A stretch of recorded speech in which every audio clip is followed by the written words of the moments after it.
네, 안녕하세요. 조양현입니다.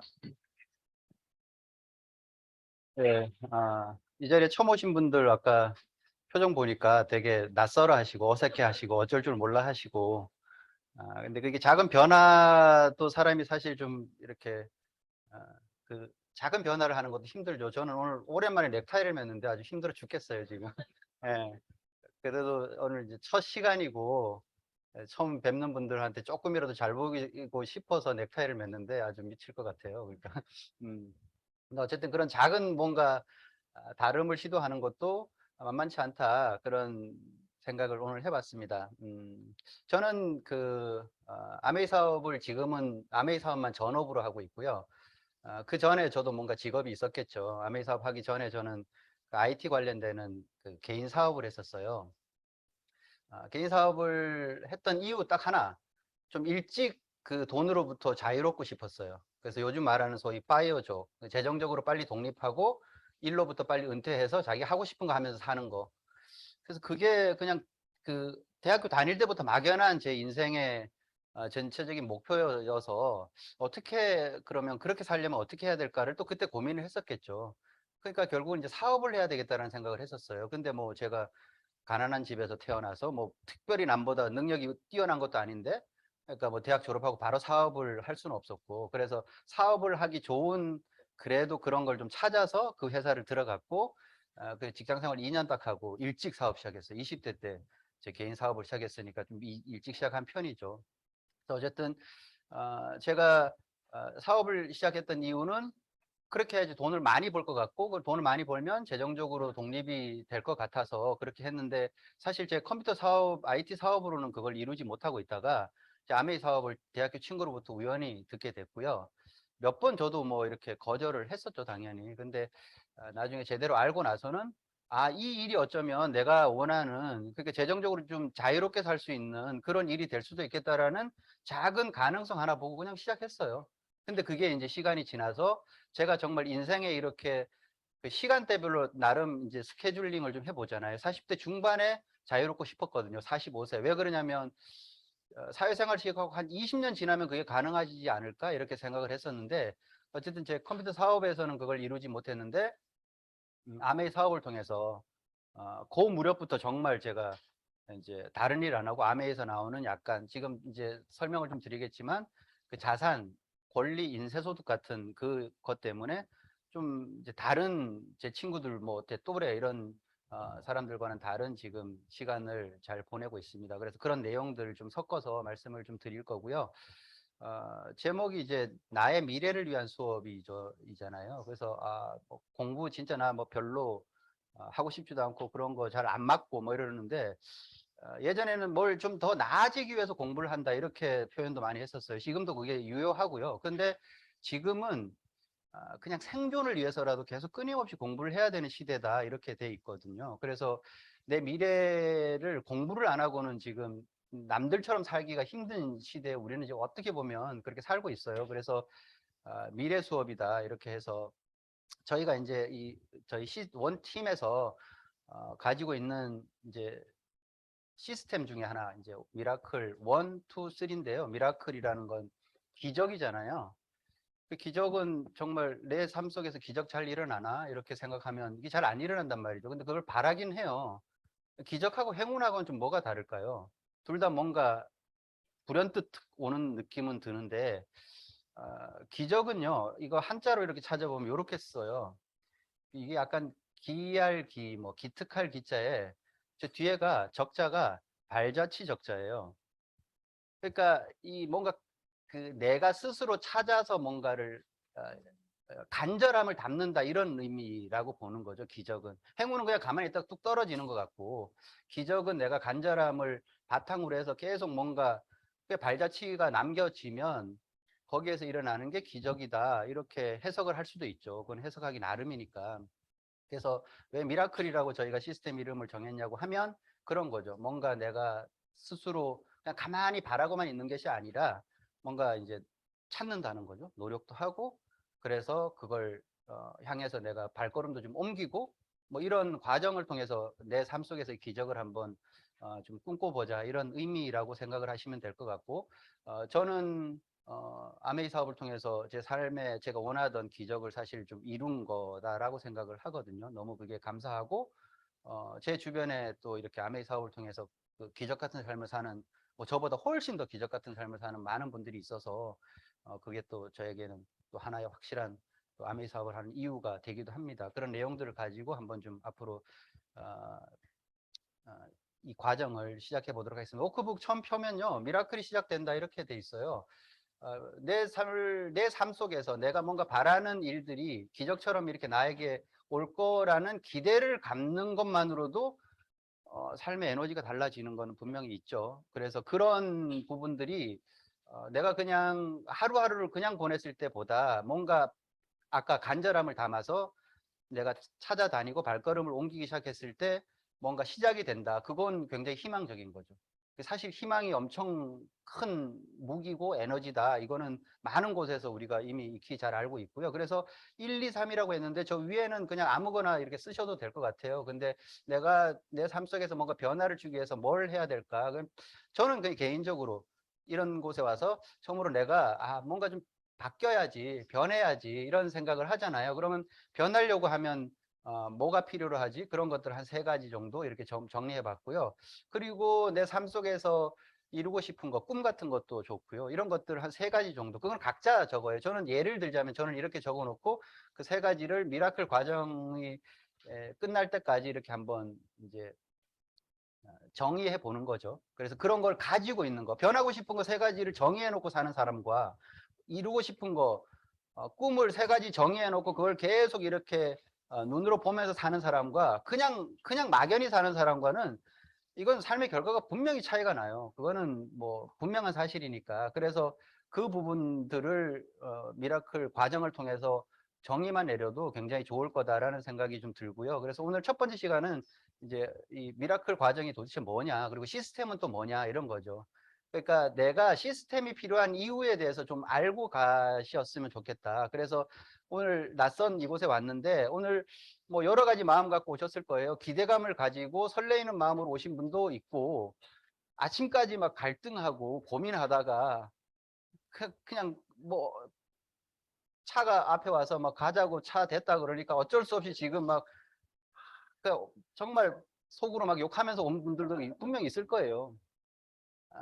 어떤 이유로 왔던 오늘 그래도 이 1시간 반 뭐 왕복해갖고 한 3시간 정도라고 보면 그 시간이 아깝지는 않을 거예요. 그러니까 그거는 제가 자신 있게 말씀을 드리고요. 그 과정을 저희가 그렇게 오랫동안 이게 해왔던 내용들이라 갖고 이걸 통해서 많은 사람들이 인생이 바뀌었다는 걸 저는 잘 알고 있고 저도 이런 과정을 통해서 인생이 바뀌었고요. 그래서 한번 우리가 시스템을 좀 가져보자 이런 얘기를 하는 거거든요. 그럼 시스템이 왜 필요하냐? 나 지금 괜찮은데, 나 괜찮아. 우리 남편 뭐 수입 괜찮고 잘 나가고 있고 나 열심히 살고 있고 그런 거 없이도 나 열심히 살아. 뭐 이런 사람들이 있고 다 주변 다 똑같이 뭐 그렇게 그냥 하루하루 살던데 뭘 자꾸 시스템 얘기하고 뭐 과정을 얘기하고 그렇게 얘기를 하냐 이렇게 보면요 필요로 하다는 거죠. 그래서 그게 왜 필요하냐라면요 우리나라 사람들 너무 열심히 살아요. 근데 그게 이제 너무 열심히 살다 보니까 왜 어떤 방향을 통해 갖고 뭘 추구하면서 살아야 되는지를 잊어버려. 너무 열심히 살아서 오히려 좀 한 번쯤은 앉아서 조금 계획도 세워보고 나 도대체 뭘 위해서 이렇게 열심히 사는지에 대해서 한번 스스로 이렇게 좀 점검도 좀 해보고 해야 되는데 이게 우리나라 사람들의 종특이라고 그러죠. 이게 특성이 정말 열심히 사는 게 그 DNA로 있어요. 그러니까 너무 열심히 산다는 거지. 근데 열심히 사는 것만으로는 부자가 될 수 없다. 이건 뭐 분명한 사실이고요. 그래서 다르게 살아야 된다라고 얘기하는 점입니다. 다른 사람들과. 그래서 더 베스트보다는 더 온리라고, 디 온리라고 얘기를 하잖아요. 그러니까 뭔가 좀 차별화된 그 도구, 차별화된 삶의 방식, 그러니까 좀 뭔가 달라야 되죠. 그러니까 오늘 여기 안 왔으면 이 시간에 내가 지금 평상시 같은 뭘 했을까? 그럼 집에서 뭐 가만히 뭐 휴식을 취할 수도 있고 아니면 뭐 아는 사람들과 커피숍에서 커피 한 잔 마시면서 수다를 떨 수도 있고 뭐 그게 나쁘다는 건 아니에요. 근데 그렇게 일반적으로 다른 사람들이 살 때 나는 조금 다른 시간을 이곳에서 보낸다. 거기서 뭔가 차이가 나기 시작하죠. 그래서 그 얘기를. 그래서 그런 시스템이 없으면요. 내가 스스로 뭔가를 그렇게 스케줄링하고 찾아가고 그런 것들을 계획해서 하나하나 꼼꼼하게 챙겨 듣지를 않아요. 대개는. 기본적으로 열심히는 사는데 그런 것들에 대한 또 계획은 우리나라 사람들이 잘 못 세워요. 그러니까 시스템 속에 내가 속해야지 그런 거를 따라갈 수 있다. 이런 개념이죠. 그래서 우리가 그렇게 계속 공부를 해야 되는 이유, 제가 아까 우리가 지금 하고 있는 게 미래 수업이라고 하는데 왜 우리가 이런 걸 들어야 되냐 보면요. 지금 4차 산업혁명 얘기 굉장히 많이 하고 있어요. 뭐 IoT, AI, 블록체인, 뭐 메타버스, AR, VR 이런 것들이 4차 산업 시대를 대변하는 그런 기술적인 용어이기도 하고 말들이에요. 근데 이 단어들을 내가 정확하게 하나라도 정확하게 이해하고 저게 뭘 의미하는지를 안다. 그 지금 표정들 보니까 잘 모르는 표정이에요. 저도 잘 몰라요. 저 원래 IT 제가 사업을 했었다 그러잖아요. 제가 IT 쪽에 있었던 사람인데도 낯설어요. 몇 가지 단어는 뭐 알겠어. 왜 3.0 이런 거 정도는 뭐 알겠는데 그럼 그런 부분에 대해서는 제가 이게 딱 해보면 너무 잘 모르겠는 거예요, 이게. 그러니까 4차 산업혁명 시대에 들어와서 이게 뭔가 앞으로는 이런 것들을 통해서 비즈니스도 하고 생활도 할 텐데 내가 저걸 몰라. 그러면 이제 이게 돈을 잘 벌고 성공하고가 아니라 생존의 문제가 된다는 게 나오는 거죠. 그래서 디지털 디바이드라고 얘기하는 거죠. 디지털 지수에 의해서 격차가 엄청 지금 더 벌어지는 거예요. 그게 첫 번째 우리에게 보여줬던 게 3차 산업혁명, 인터넷 정보화 산업혁명 때 그걸 확 느꼈죠. 기존에 있던 전통적인 일에서 그게 패러다임이 바뀌면서 적응 못한 사람들뿐만 아니라 기업들도 그걸 빨리 그렇게 변화를 못했던 기업들은 다 도태됐죠.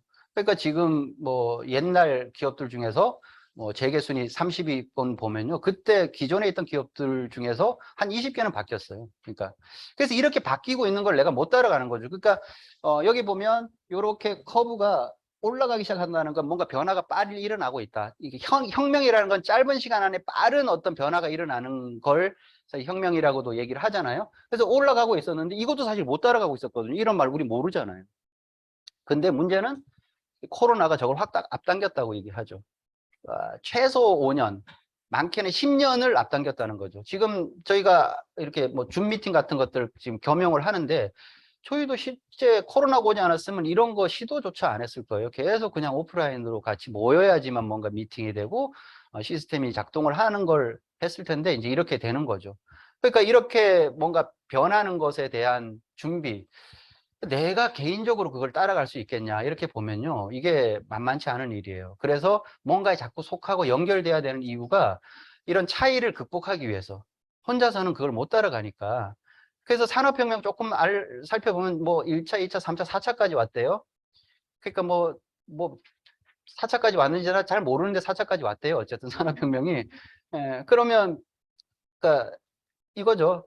그 산업혁명이라고 하는 거는 경제학적인 용어로 보면 대량 생산이 갑자기 생산량이 폭증한다는 의미를 하는 거예요. 그럼 갑자기 생산량이 폭증했던 거는 뭐냐면 거기를 뒷받침해 줄 수 있는 어떤 연료, 에너지가 있는 거죠. 그러니까 1차 산업혁명은 그 전에 사람과 말이 주로 하던 일을 증기기관이 발명이 되면서 이거를 생산량을 대폭 폭증시켰다는 거고요.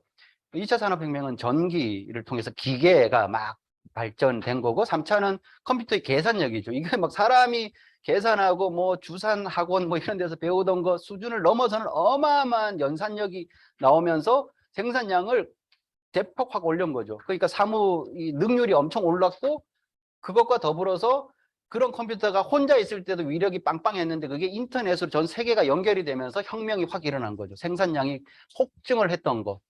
생산량이 그렇게 폭증을 하는 연료가 이렇게 됐다 그러면 4차는 뭘까 보면요. 빅데이터라고 얘기해요. 데이터가 엄청 많다는 거죠. 이게 이제 연료예요.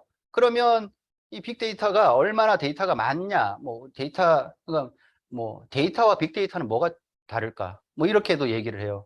데이터는요, 모으는 거예요. 모으는 거. 내가 어떤 목적을 가지고 모으는 거를 그냥 데이터라고 얘기하고 빅데이터는 모이는 거죠. 이건 내가 뭔가 목적을 가지고 하는 게 아니라 계속 뭔가 어느덧 데이터가 계속 생산이 돼. 그런 것들이 모여서 그 안에서 내가 뭔가를 분석을 해내고 나한테 필요로 한 걸 찾아내는 거. 그게 빅데이터예요. 그걸 분석할 수 있는 능력이 돼야 되겠죠? 그러니까 그런 능력이 어디서 일단 빅데이터가 나한테 연결이 안 돼 있으면 나는 맨날 다람쥐 쳇바퀴 돌듯이 맨날 아는 것만 알고 그냥 생활 속에서 그것만 되풀이하고 있는 거죠. 그래서 빅데이터는 이런 세 가지 3V라고 얘기해요. 양이 어마어마하고 속도가 엄청 빠르고 그리고 다양해요. 그러니까 내가 모르던 분야를 난 그냥 관심 없어 이럴 일이 아니다라고 지금 얘기를 하는 거예요. 다 알아야 돼. 세상에서 그런 것들을 모르면 하나의 내가 직업을 통해서 그걸 잘 이렇게 이어나가는 것도 힘들다. 그래서 어마어마한 이 세 가지 기준으로 보면요. 그럼 데이터량이 도대체 얼마가 될까? 이렇게 보면 1분당 나타나는 데이터량을 보면 저기 지금 여러 가지 그 뭔가 정보가 생산되고 유통이 되는 플랫폼들이에요. 뭐 줌에서부터 레딧도 있고 인스타그램, 유튜브, 트위터, 뭐 페이스북 다 있어요. 보면 저 1분 안에 유튜브 같은 경우는 500시간 분량의 어떤 1분 안에 그리고 페이스북을 통해서는 15만 건 정도의 1분 안에 그런 누군가의 뭔가 정보를 계속 지금 이게 유통이 되고 있고 어마어마한 정보가 생산이 된다는 거죠. 그래서 1년 동안 나타나는 정보의 양을 보니까 90 제타바이트래요. 뭐야 제타바이트는 또. 기가바이트는 들어봤죠. 까지는 기가바이트 뭐 테라 뭐 페타 제타 이렇게 가요. 그러면 우리가 좀 그래도 들어봤다고 하는 기가바이트로 저걸 바꾸면 99조 기가바이트라고 해요. 여전히 모르겠죠. 뭔 소리인지. 제가 좀 이해하기 쉽게 전 세계 해변에 있는 모래알 이제 좀 약간 엄청 많다는 거. 그 모래알의 약 2000배 정도 되는 양이 99조 기가바이트예요. 1년에 생산되는 그런 양. 물론 거기에 쓰레기도 있죠. 그렇지만 정말 잘 내가 골라서 잘 분석해서 들으면 나한테 기회가 되는 정보도 거기에 있다는 거죠. 그러니까 담 쌓고 살면 안 되고 4차 산업혁명에 제대로 탑승을 하려고 하면 연결이 돼 있어야 된다는 거예요. 그래서 시스템에 속하라라고 얘기를 하는 거예요. 개인적으로 그게 가능한 일이 아니니까. 그래서 세상의 변화를 따라갈 수 없다는 그런 예전에 나왔던 광고인데요. 이런 미래를 상상해보세요. 머신러닝이 당신의 수면 상태를 기록하고. 자기 죄송한데 응? 이미 이걸로 다 되는데 그래? 난 몰랐네. 이제 아시겠네. 그럼 다시 가자. 상상해보세요. 먼 훗날 스스로 심박수를 모니터링할 수 있고. 이미 다 되는데. 진짜? 그럼 넘어진 감지 기능은 그것도 돼? 다 돼요? 다 돼요. 그래? 체력 관리를 도와주는 건? 이거요? 헐, 말도 안 돼. 그럼 아주 쬐그만 기계가 혈중 산소 포화도까지 체크하는 건?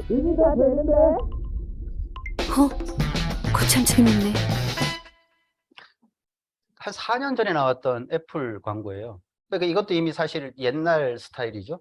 그러니까 내가 뭔가 상상을 했어요. 약간 나이 있는 여성분이 와 이런 거 있으면 좋겠다. 그리고 막 얘기를 하는데 그거 이미 다 되는 건데 이렇게.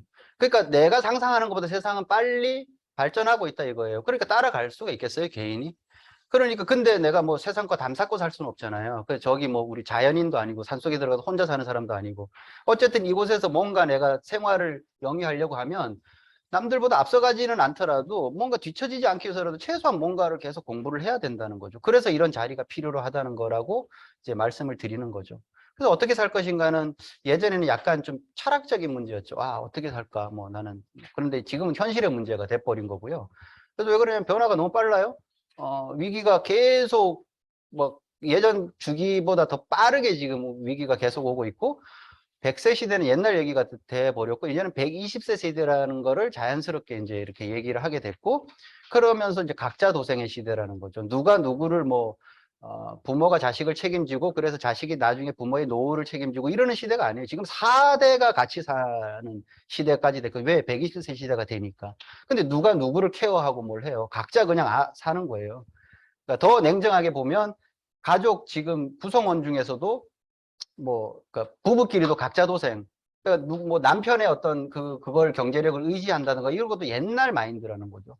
그러니까 내가 그런 것들에 대해서 나만의 툴이 없으면 쉽지 않은 시대다 이런 거예요. 그래서 이대로 괜찮은가라고 한번 스스로에게 한번 이렇게 자문을 한번 해보세요. 저는 어느 날 제가 이런 얘기를 생각을 해봤었거든요. 사업을 하면서 이대로 괜찮나? 계속 가면 내 사업은 괜찮나? 이런 생각을 해보니까 야, 이건 아닌데 이런 생각을 했었어요. 그래서 뭔가 계속 고민을 하고 있을 때 아메이를 제가 이제 전달받기도 됐는데 그렇다고 뭐 내 사업에 문제가 있거나 갑자기 뭐 수익성이 떨어지거나 이런 건 아닌데 그래도 사업을 하는 사람이니까 5년 후, 10년 후는 한번 이렇게 예측을 해보잖아요. 답이 잘 안 나오는 거예요. 이렇게 그러니까, 이걸 내가 어떻게 헤쳐나가야 되지? 이런 생각을 이제 하게 됐고요. 그래서 변화가 필요하다는 생각을 계속 하고 있다가 뭔가 딱 오니까 그때 이제 정보에 제가 반응을 한 거죠. 이것도 뭐 스스로에게 던져보는 질문일 수가 있죠. 지금 내가 하고 있는 일을 계속 할 수 있을까? 아니면, 그 일을 지금 계속 할 수 없다면 계속 해야 되나? 지금 멈춰야 되나? 멈추면 뭘 해야 될까? 뭐 이걸 해야 되나? 저걸 해야 되냐? 근데 예전에는 이제 욜로란 말이 한동안 그러다가 욜로 하다가 이게 뭐 큰일 나겠다. 그래갖고 지금 다 허리띠를 졸라매자. 미래를 준비해야 된다. 이런 쪽으로 또 분위기가 확 바뀌었죠. 근데 허리띠도 얼마나 졸라매야 되냐는 거죠. 어. 뭐 추가적으로 그럼 뭘 해야 된다고 얘기하는데 뭘 해야 되냐? 그러니까 끊임없는 고민이에요, 이게. 그러니까 이게 지금 고민을 갖고 다 산다는 거죠, 현대인들이. 근데 그 고민의 답을 찾아가는 이게 루틴을 알고 있어야 되는데 그걸 몰라서 더 이제 방황을 하는 거죠. 그래서 인생의 방황을 줄이려면 열심히 사는 게 문제가 아니라 어떤 기준이 있어야 된다 이렇게 얘기를 하는 거예요. 그래서 사람들이 막 방황하면 저 사람 목표가 없어서 그래. 삶에 목표가 없어서 그런데 그게 아니고요. 그런 것도 영향을 물론 끼치지만 훨씬 더 그 사람의 방황을 부채질하는 건 뭐냐 그러면 기준이 없어서 그렇다는 게 뭐 어떻게 살아야 되는지, 지금은 쉬어야 될 텐지, 지금 더 열심히 일해야 될 텐지, 왼쪽으로 가야 될 텐지, 오른쪽으로 가야 될 텐지 기준이 없다는 거죠. 그 기준이 없으면 방황을 하는 거예요. 그러니까 그 얘기를 하는 거죠. 그럼 그 기준은 어디서 나올까요? 선택의 순간이 계속 올 텐데 그 기준이 나한테 있냐 하는 거죠. 근데 기준은 가만히 있으면 안 생겨요. 배워야지. 정보와 그리고 그 기준을 바라보는 프레임도 바꿔야 되고 변하죠. 그런 것들이 나한테 와야지 그 기준이 시대에 맞게 바뀌지는 거예요. 그러니까 옛날 기준을 가지고 지금 현대를 살면 잘못 사는 거잖아요. 그건 분명한 얘기고. 그러니까 앞으로 내가 잘 살기 위해서는 미래 세대에 맞는 트렌드에 맞는 기준을 가져야 되는데 그건 어디서 나오냐 그러면 계속 배우지 않으면 그 기준은 안 생겨지더라는 거죠. 그래서 그 기준이 생겼는데 그런 어떤 배운 거를 또 활용할 수 있는 도구와 시스템이 있냐. 그러니까 공부는 지금 또 많은 어떤 강의 이런 거 너무 많죠. 유튜브에도 많고 뭐 책도 서점 가면 진짜 막 쌓여 있고. 근데 배울 수는 있겠어 어느 정도. 근데 그거를 배운 거를 써먹지 못하니까 인문학 열풍이 확 불다가 뭔가 이렇게 그 자기계발 도서 이런 것들이 열풍이 불다가 뭔가 약간 자괴감에 빠진 거예요. 그래서 다시 인문학 쪽으로 또 이제 사람들이 가는 거죠. 마음의 평안이나 얻어야 되겠다 이렇게. 왜? 뭐 동기부여되고 열정은 됐는데 뭘 할 게 없는 거야. 뭐 해보니까 아무것도 안 돼. 예. 그러니까 스트레스를 더 받는 거지. 그래서 그냥 인문학 책 읽고 마음의 평온이나 찾겠다 이렇게 해갖고 지금 실제로 보면 인문학 책을 더 많이 또 사람들이 갑자기 읽고 이러는 거예요. 그래서 리터러시 능력을 키워야 된다고 하죠. 뭔가 이렇게 대상을 아니면 사건을 사안을 꿰뚫어 보는 능력, 행간의 의미를 찾아내는 것, 눈에 보이는 거 그대로 해석하는 것이 아니라 저게 뭘 의미할까.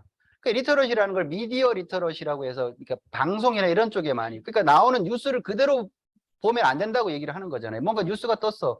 그럼 그 뉴스가 의미하는 바가 뭘까? 그 뒤에 있는 이면의 함의를 깨뜨려 보는 사람이 기회를 찾아내고 성공을 하거든요. 그게 리터러시라고 얘기하잖아요.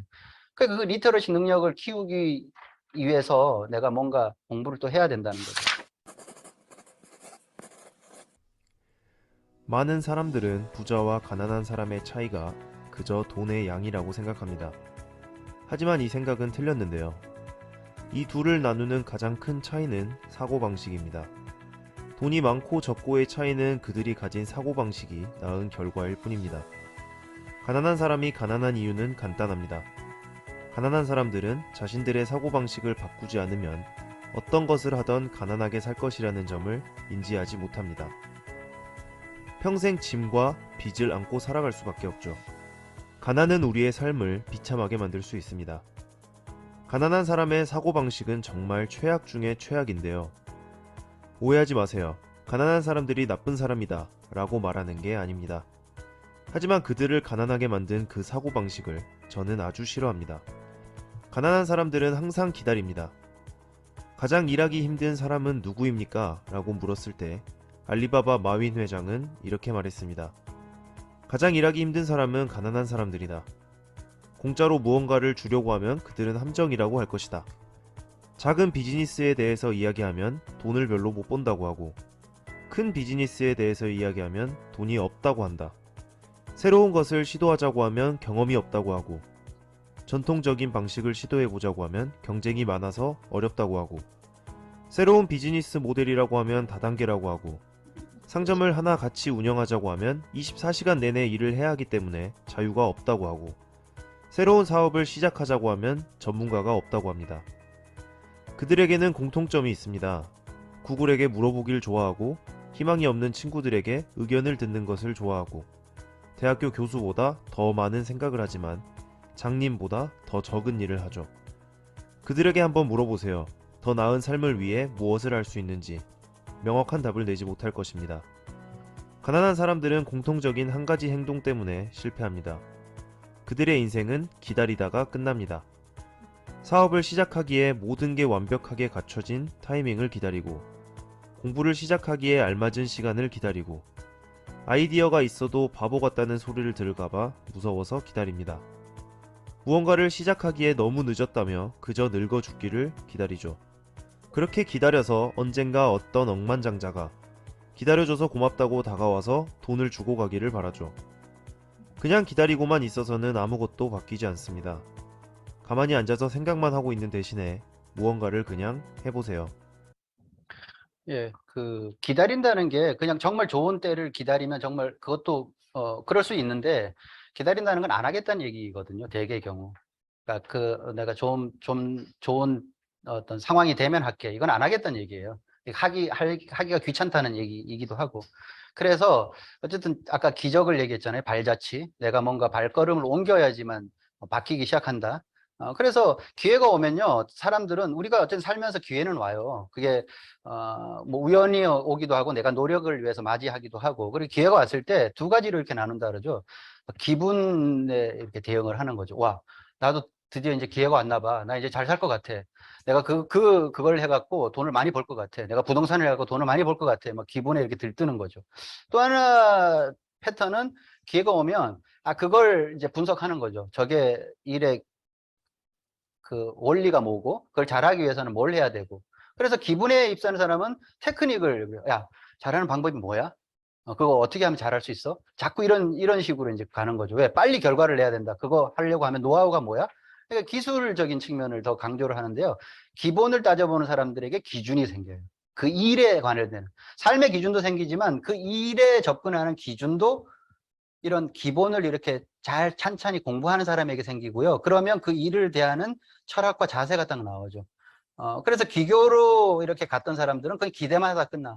뭐 잘 되겠지. 잘 되고 싶어. 막 이렇게 있으면 내가 잘 되지 않을까? 뭐 그러다가 그냥 기대만 하다 끝나요. 근데 기준을 분명히 가지고 있는 사람에게서 기적이 일어난다는 거죠. 그래서 내가 기회가 올 건데, 아메이도 기회라면 기회예요. 지금 그게 느껴지실지는 모르겠지만 저는 분명히 이제 그걸 말씀을 드릴 수 있는데, 그렇게 왔을 때 내가 요 아래쪽으로 가야 되는 거죠. 기본을 더 철저히 공부하고, 그래서 그걸 잘할 수 있는 기준을 좀 딱 세우고, 그걸 통해 갖고 뭔가 기적을 이뤄내는 거죠. 기적을 이뤄내는 방법은 아메이뿐만 아니라 뭐 저는 굉장히 냉정하게 얘기하면 많이 있을 수가 있어요. 근데 그런 어떤 패턴을 어떻게 찾아가느냐는 선택의 문제라는 거죠. 그래서 많은 사람들이 진짜 위기가 이제 시작됐다고 얘기를 해요. 아직은 위기도 아니다 이렇게 얘기를 하죠. 여러 가지 데이터들이 그렇게 얘기해 주고 뒤에서 잠깐 살펴보긴 할 텐데, 그래서 실력자만 살아남는 시대에 우리는 이제 들어오고 있다. 그럼 실력자로 살기 위해서 프로페셔널 스튜던트가 돼야 된다는 거죠. 예전에는 저 프로페셔널 스튜던트가 약간, 그러니까 그냥 공부가 직업인 사람, 그러니까 사회생활을 그러니까 뭔가 사회에 나가려고 하지 않고 공부 계속 뭐 또 학위 또 딴다 그러고 또 뭐 진학한다 그러고 이런 애들을 약간 비아냥거리면서 하던 말이었어요. 이럴 수도 있었어요. 그러니까 뭐 공부가 직업이야 뭐 이런 거. 근데 지금은 프로페셔널 스튜던트를 이제 이렇게 생활을 하죠. 사회생활을 하면서도 끊임없이 치열하게 공부하는 사람들. 왜?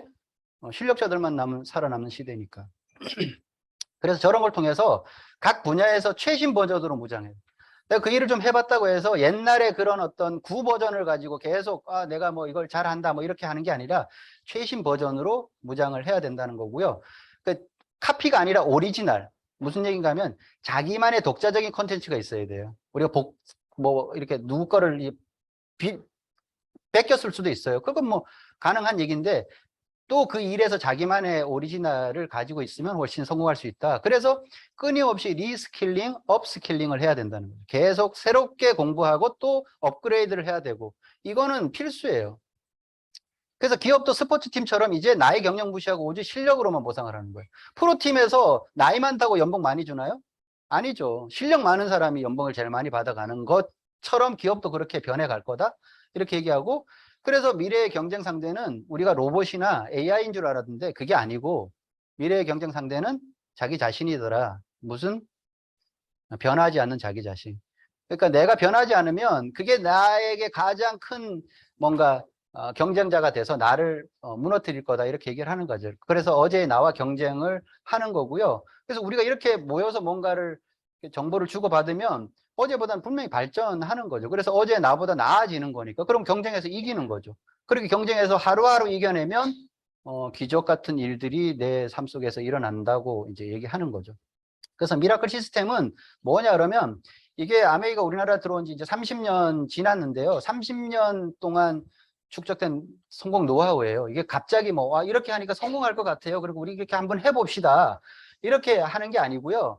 뭐 저런 여러 가지 코스를 거쳐서, 그래서 이 미라클 시스템 전 단계, 저는 이제 MBS 세대거든요. 너츠 앤 볼트 스쿨이라고 해서, 저것도 무슨 일을 하려고 하면 그 어떤 기본적인 그 원리가 있다. 거기에서 제가 정말 공부 많이 했었어요. 그래서 저걸 배우면서 저는 아메이 사업을 하는데 당연히 도움이 됐고요. 근데 제가 회사를 그때 하고 있었잖아요. 그 부업으로 제가 아메이 사업과 제 IT 사업을 한 7년 정도, 7년에서 한 10년 정도, 그러니까 접는 시간에 서서히 접었으니까 어느 날 갑자기 문을 닫은 건 아니니까, 그러니까 완전하게는 7년 정도, 약간 오버랩 되는 거 기준으로 보면 한 10년 정도 제가 같이 이제 부업으로 진행을 했었는데, 그때 제가 아메이 사업 속에서 배운 걸 가지고 제가 그 IT 사업 하는데도 엄청 도움이 많이 됐었어요. 그게 저한테는 큰 이제 그 뭐 보탬이었죠. 그래서 MBS 과정, 그러니까 30년 동안 이게 계속 업그레이드가 되고 있는 그 과정이다. 그리고 그냥 이론에 그친 게 아니고요. 뭐 무슨 뭐 우리가 말하는 어떤 뭐 교수들이 연구를 해갖고 그냥 이론적으로 강의하는 게 아니고요.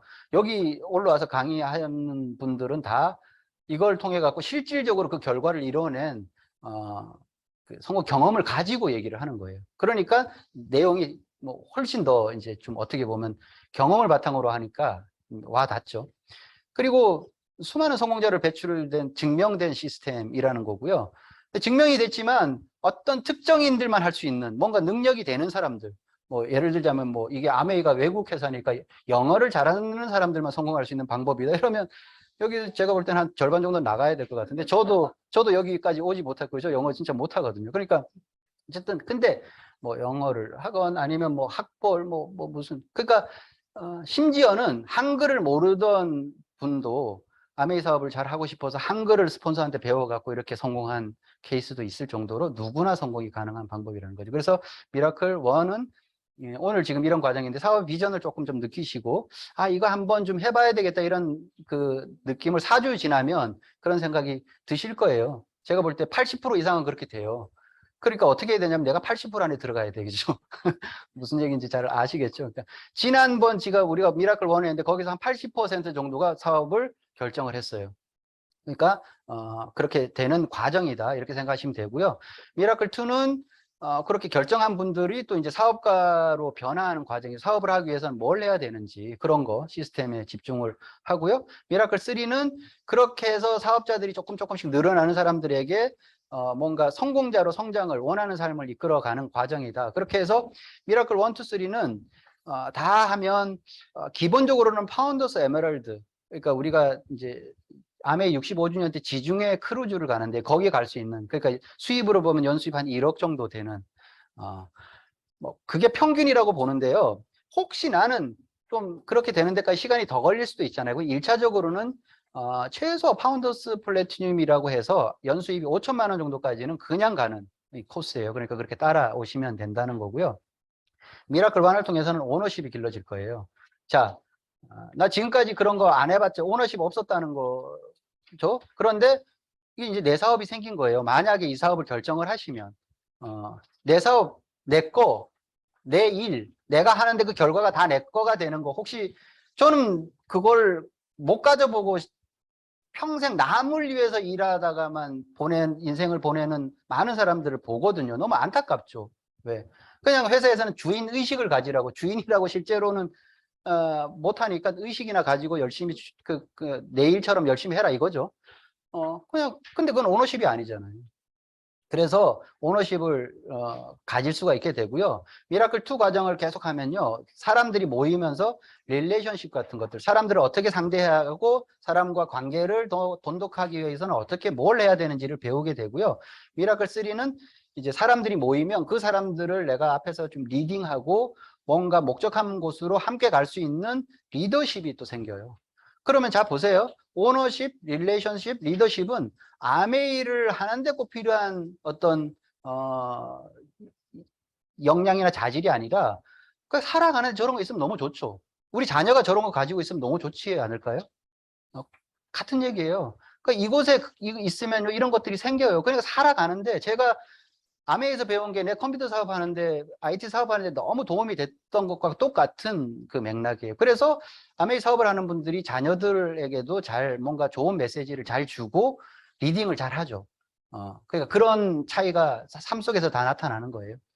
그래서 이제 미라클 1 과정인데요. 미라클 1 과정은 이렇게 돼요. 일주는 지금 이제 오리엔테이션이고 조금 이따 이어지는 과정이 돈에 대해서 잠깐 얘기를 할 거고요. 2주 과정은 마켓 5.0 시대의 아메이라고 해서 이게 아메이가 최신 버전으로 지금 계속 가고 있는 아주 트렌디한 사업이다라는 거를 증명을 시켜 줄 거예요. 다음 주에 와서 들어보면. 이게 뭐 오래되고 야, 아직도 아메이에 이런 얘기 많이 하잖아요. 그러니까 그게 막 올드한 그런 비즈니스 모델이 아니라 최신 버전이라는 거를 다음 주에 오면 확실하게 아실 수가 있을 거예요. 그리고 셋째 주에는 강서 아메이 비즈니스 센터에서 이제 지금 오전 타임이죠. 오전에는 권수영 교수라고 공감, 소통 이런 거 전문 교수 하는 교수님이에요. 이분은 시대와 세대를 어우르는 공감 능력 뭐 이런 거죠. 그러니까 그런 거는 아메이 사업하고 다르게 그냥 내가 필요로 한 거예요. 살아가는데도 필요로 한 그런 것들을 배울 수가 있게 되고요. 그러면 그때는 이제 아메이를 조금 맛보게 될 거예요. 아메이 비즈니스 센터에 가보면 내가 생각했던 것보다 아메이가 좀 괜찮은 회사구나 이런 걸 느끼게 될 거예요. 거기 가보면 강의장도 훨씬 여기보다 시설 좋고요. 그런 것들을 조금은 이제 맛을 볼 수 있는. 그 저녁 타임엔 또 이제 뭐 게스트 사업 설명이 있고요. 그리고 3주째는 그러니까 그렇게 하면서 우리가 바쁘게 사니까 그러면 내 인생에 뭔가 이렇게 우선순위를 좀 두고 살아야 되겠다 이런 얘기를 이제 나누는 그 기준을 좀 이렇게 같이 생각해 보는 시간이고요. 그래서 근데 내가 왜 마지막으로는 내 꿈을 이루고 내가 왜 성공을 해야 되는지에 대한 메시지도 주는 그렇게 구성이 되어 있습니다.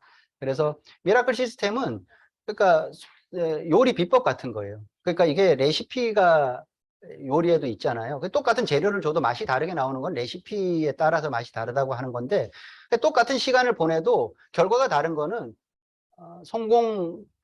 뭔가 어떤 방법을 모르고 있기 때문에 그냥 무작정 열심히만 사는 거죠. 그래서 여기 나오면 그런 성공 레시피를 배울 수 있다. 너무 좋죠.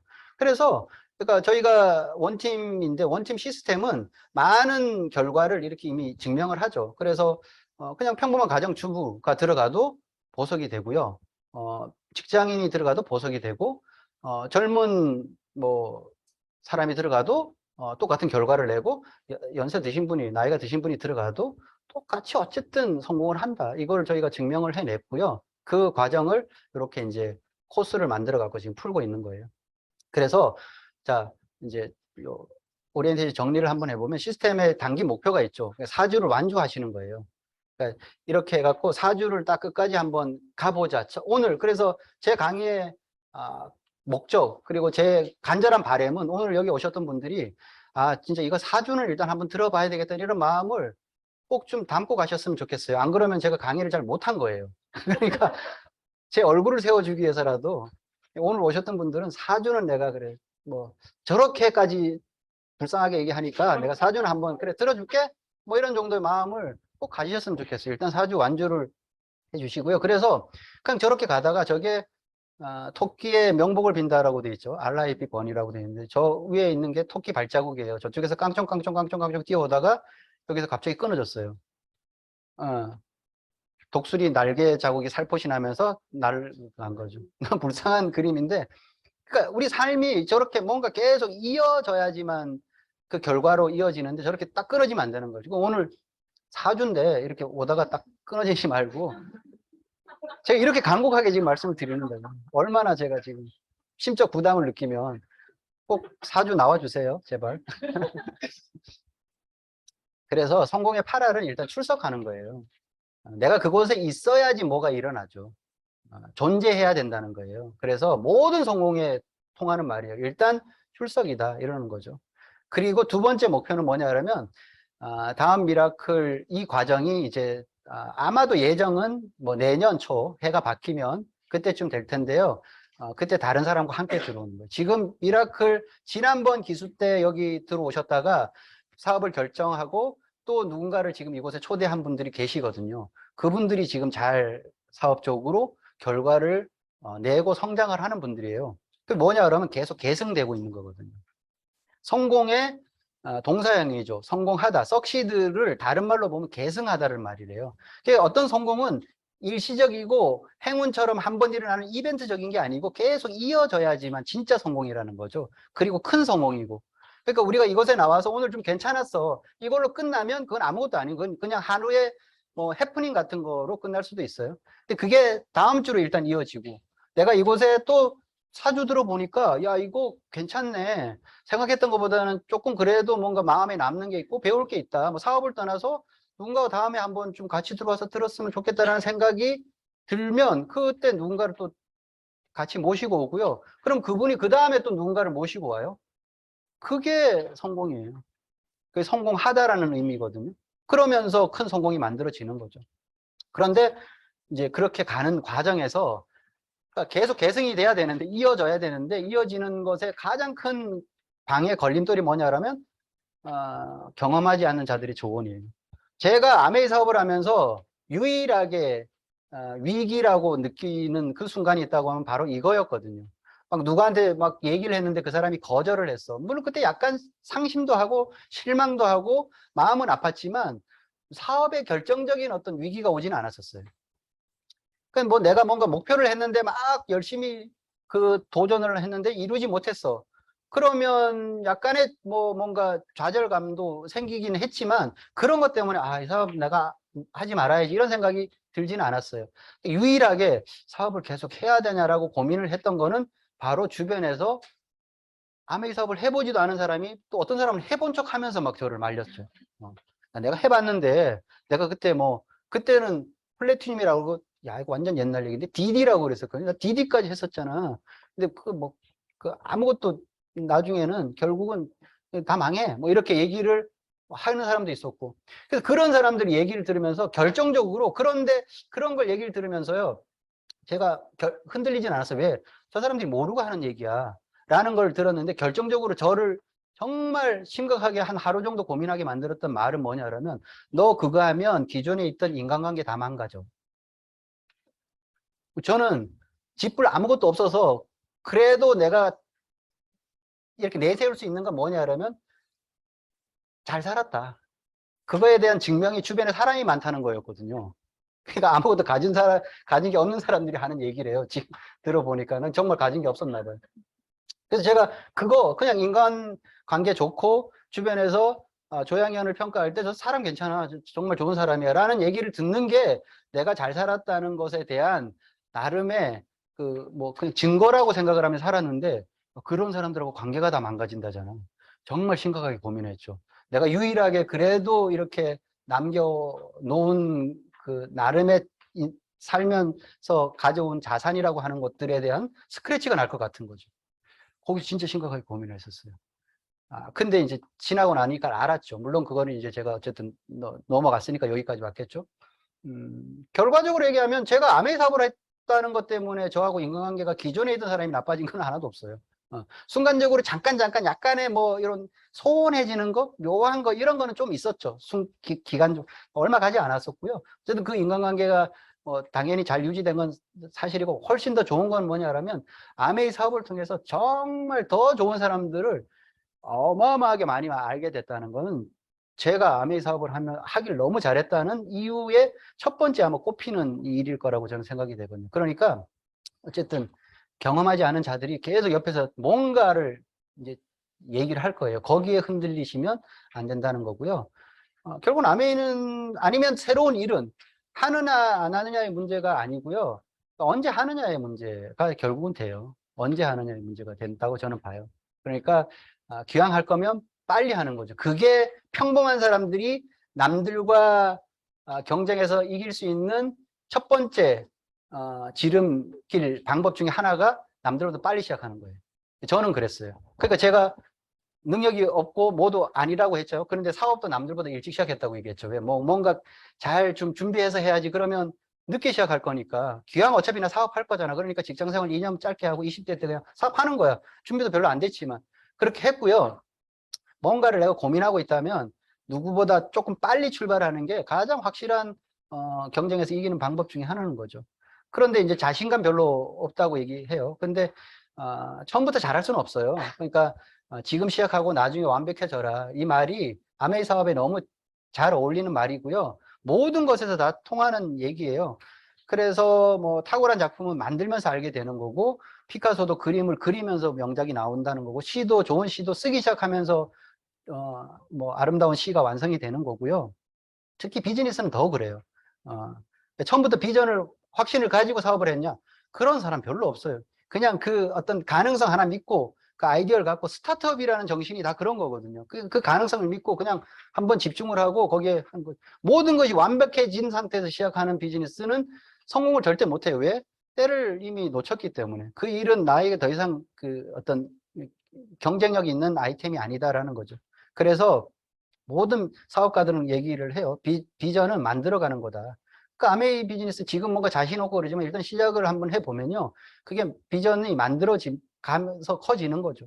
그래서 이제 머니 시프트라는 거. 그러니까 그렇게 하기 위해서 내가 이 사업을 이해하기 첫 번째 알아야 될 게, 우리가 돈에 대해서 조금 개념을 좀 이렇게 바꿀 필요가 있는 거예요. 그러니까 돈이 이동한다는 개념이잖아요. 저는 이제 이 말을 어디서 따왔냐면 파워시프트에서 따온 말이거든요. 그러니까 엘빈 토플러가 91년도에 파워시프트라는 책을 쓰면서 권력이 이동을 한다. 그런데 그 권력의 힘, 그 파워의 그 핵심이 예전으로 말하면 무력, 뭐 군사력 이런 게 아니라 얼마나 많이 아느냐의 문제를. 그래서 앞으로 힘은 아는 것에서 나온다. 정보화 혁명 때 91년도 제가 대학교 4학년 때 읽었던 책이에요. 그걸 읽고 제가 IT 사업을 해야 되겠다고 결정을 했어요. 왜? 앞으로 정보화 시대가 온다고 거기 써 있었으니까. 제3의 물결은 제가 안 읽어봤거든요. 그 제3의 물결 다음에 나온 게 파워시프트잖아요. 제가 그걸 읽으면서 뭔가 머물러 있지는 않구나. 다 이동하는구나. 그러니까 결국은 돈도 이동 안 하는데, 경제 흐름이라는 것도 결국은 돈이 이곳에서 많았는데 어느 날 보니까 여긴 별로 없고 저쪽으로 갔다.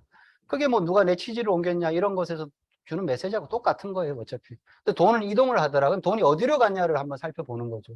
돈이 열심히 일을 하는 곳에 머물러 있었던 쪽도 있었어요. 근데 지금은 그곳에는 돈이 더 이상 없어요. 그냥 조금 있지. 근데 그거 열심히 일하면 그냥 약간 좀 이렇게 손에 넣을 수는 있는데 원하는 만큼 넣을 수 없는 것이다. 이렇게 보는 거죠. 부자가 되고 싶으면 저 4가지 방법을 따르래요. 원래는 3가지 방법이에요. 근데 3가지 방법이 이렇게 돼 있더라고요. 상속, 복권, 사업 이렇게 돼 있는데, 직장 다니는 분들은 너무 비전이 없는 것 같아갖고 제가 회사 임원이라고 했는데, 회사 임원이 부자일까? 그건 좀 아닌 것 같아요. 제 친구들도 임원이 있는데 부자는 아니에요. 여기도 지금 저기 보니까 임원 부인이 계시는데 좀 그냥 임원 아니고요. 회사의 고위 임원은 될 것 같아요. 그러니까 약간 좀 오랫동안 머물 수 있는 그런 임원. 그럼 자, 어떤 게 과연 나한테 해당될까요? 이건 이미 끝났잖아요. 그죠? 빼고. 그럼 나머지 3개. 회사 임원도 사실은 웬만한 능력 갖고는 안 되긴 한데, 어쨌든, 그러면 우리가 얘기하는 확률로 한번 볼까요? 확률? 복권 당첨 확률은 저건 뭐해? 소수점 너무 많이 가니까 읽기도 싫어.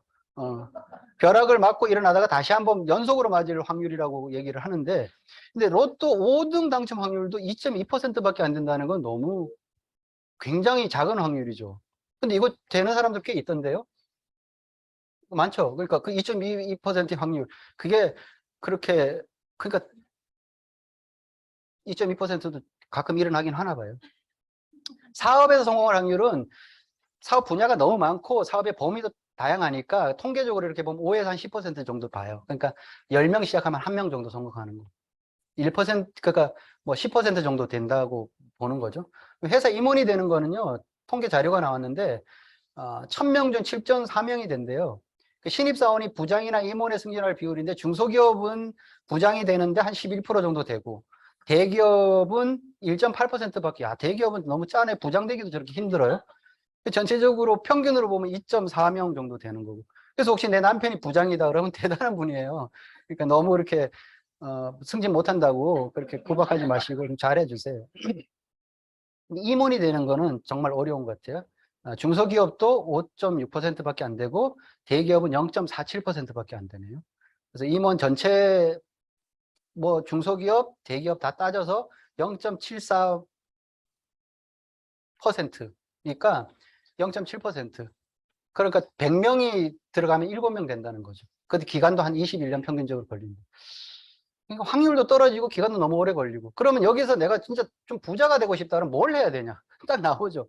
복권을 사야 되는 것도 아니고 회사 임원 되기도 힘들지만 그렇게 결국은 확률이 제일 높은 게 사업하는 거예요. 내 사업. 그래서 사람들은 사업을 왜 이제 고려조차를 안 하냐는 거죠. 부자가 되고 싶어 하면서. 없어요, 답이. 실제로. 내가 정말 돈을 좀 벌고 싶다. 돈에 대해서 고민을 좀 안 하고 살고 싶다 그러면 사업이 그러니까 언제 하느냐 안 하느냐의 문제가 아니라 언제 하느냐의 문제다라고 보는 거죠. 그래서 돈 얘기하면요. 13대 50 이렇게 얘기하는 거예요. 13은 유태인이 성년식 하면서 투자를 시작하는 나이고요. 50은 우리나라 평균적인 남자들이 투자를 시작하는 나이래요. 진짜 이렇게 차이가 나니까 다른 거죠. 유대인이 유전적으로 뛰어난 것도 있지만 제가 아까 말씀드렸잖아요. 일찍 시작하기 때문에 되는 거예요. 일찍 시작하기 때문에. 그래서 뭘 하려면 일찍 시작해야 되는 거예요. 근데 그 돈에 대해서 우리가 왜 일찍 시작 안 하느냐라면 돈을 잘 몰라. 금융문맹국이라고 얘기를 하고요.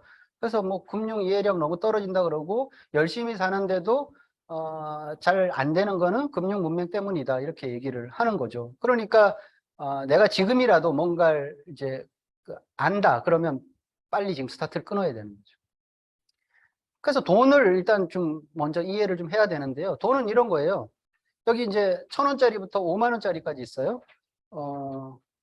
그러면 50배 정도 가치 차이가 나는 거네요. 자, 하나를 고르세요. 가지세요. 어떤 걸 고르시겠어요? 뭐, 여기 지금 당연히 5만 원짜리를 고른다고 얘기하잖아요. 근데 이제 그렇게 아무 생각 없이 5만 원짜리를 고르면 돈을 아직 모르는 사람이다. 이렇게 얘기하는. 돈을 딱 이렇게 해서 고르라고 하면 저게 어떤 돈이냐를 따져보는 사람이 돈을 조금 이해하기 시작한 사람이라고 얘기하죠. 그러면 저게 얼마냐 보다 어떤 돈이냐. 그럼 어떤 돈이냐는 조건을 딱 달면요. 얘기가 달라질걸요. 자, 지금 5만 원은 한 번 나오고 이제 안 나올 거예요. 자, 이제 1,000원짜리는 매일 죽을 때까지 나올 거예요. 뭘 고르시겠어요? 그럼 1,000원짜리를 고르죠. 그러니까 내가 그 돈의 속성이나 이런 걸 알았을 때 돈을 보는 이제 프레임이 바뀐다 이거예요. 근데 내가 기존에 있는 그냥 돈이 많은 게 좋은 거야. 그래서 뭐 연봉 그러니까 뭐 따지고 수입 따지고 이렇게 하는 거는 아직도 돈을 내가 잘 모르는 거고 돈은 기본적으로 계속 나오는 돈이 최고다 이렇게 얘기를 하는 거죠. 지갑이 마르지 않는 평생 부자. 그러니까 저는 아메이 사업이 지금 뭐 월 수입으로 기준으로 보면 뭐 어마어마하게 많이 나오고 이러는 건 아닌데 이거는 이 돈의 속성이 이제 인세 소득처럼 계속 나올 거라는 것 때문에 제가 자신 있게 자유롭게 사는 사람이다라고 얘기를 하는 거죠. 왜?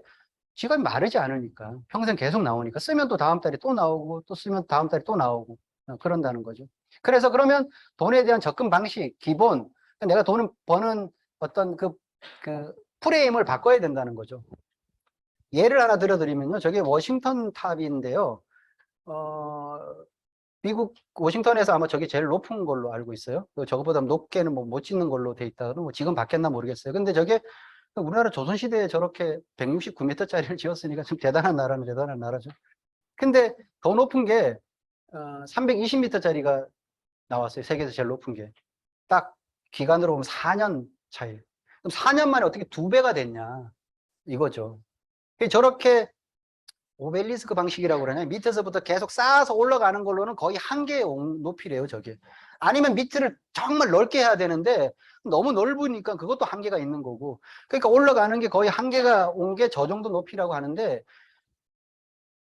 저걸 획기적으로 바꾼 거는 뭐냐 그러면 기본을 바꾼 거죠. 철골로 바꾼 거죠. 그러면서 높이에 대한 개념이 획기적으로 바뀐 거죠. 그러니까 내가 지금 뭔가 돈을 버는데 계속 더 열심히 해서 얼마를 더 수입을 늘리려고 하는 접근 방식을 가지는 거는 저 워싱턴 탐처럼 어느 순간 한계가 와요. 시간을 계속 내가 더 쓸 수도 없고. 그러면 뭔가 접근 방식을 바꿔야 된다는 개념이죠. 제 고향이 강릉인데요. 제가 고등학교 졸업하고 서울로 대학 처음 왔을 때 그때 서울에서 강릉까지, 강릉에서 서울까지 가는 시간이 고속버스 기준으로 3시간 50분 걸렸었어요.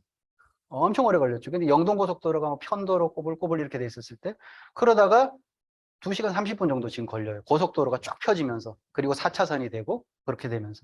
시간이 굉장히, 그러니까 강릉과 서울의 거리가 짧아진 건 아닌데 왜 시간이 줄어들었냐면 접근하는 방식이 이제 바뀌었다는 거고요. 지금은 KTX 타면 1시간 20분이면 가요.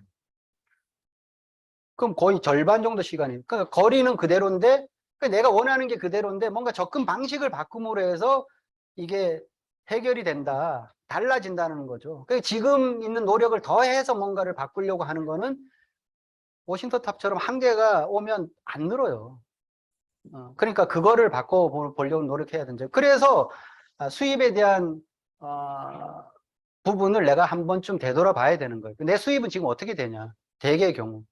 그러니까 수입을 좀 늘리고는 싶은데 잘 안 늘어나는 어떤 시점이 오면 그게 거기에 지금 나름의 지금 한계점에 도달해 오고 있다, 이렇게 보는 게 맞거든요. 그래서 대개 돈을 버는 방식이 직장인이거나 자영업을 하거나 전문 직종에 속하거나 뭐 사업가가 돼서 비즈니스를 하거나 아니면 투자가가 돼서 배당 뭐 이런 것들을 좀 받거나 뭐 이런 거죠. 그러면 지금 화면으로 보기에 왼쪽 노동 수입이라고 써 있는 부분에 사람들이 한 90%가 여기서 경제 활동을 해요. 돈은 실제로 여기 보면 한 10%밖에 없고. 그러니까 여기는 많은 사람들이 있고 뭔가를 하는데 돈이 작으니까 여기는 항상 쪼들리는 거고요. 이쪽에는 인구의 저거 사실 10%는 많이 본 거고 5% 미만이라고 보통 보죠.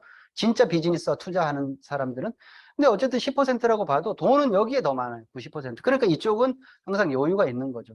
그래서 많은 사람들이 직장인, 뭐 자영업, 전문 직종에 있으면서 사업을 하려고 꿈을 꾸고 투자가가 돼서 뭔가 건물을 투자해서 뭐 임대소득을 받는다든가 뭐 주식에 투자해서 배당소득을 받는다든가 뭐 이런 것들을 꿈꾸는 이유는 뭐냐면 이쪽으로 넘어오고 싶어 하는 거거든요.